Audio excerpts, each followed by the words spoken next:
Ayan, so panibagong umaga na naman. Magjo-joyride lang tayo kasi boring ngayon ang ano natin, araw.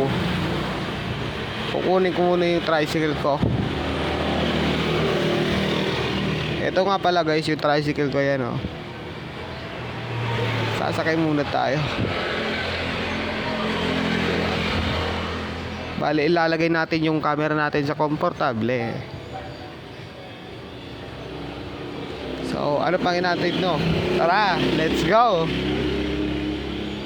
Medyo marami dumadaan. Wait lang. Ito yung Barangay San Manuel kung makikita nyo. Dati nga pala hindi ako marunong gumamit ng tricycle pero ngayon natuto na. So eto, na-drive na tayo. First time ko paggamit ng tricycle na to, nagiwang-giwang yung unan. Tapos pag katagalan, natuto na din. Bale, ito guys yung crossing ng San Manuel at marami sila dito mga paninda at milkihan.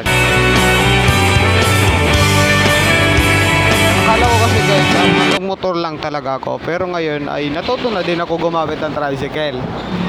So hanggang dito lang tayo kasi short video nga ito. Ikot-ikot lang kasi. So maraming salamat sa suporta.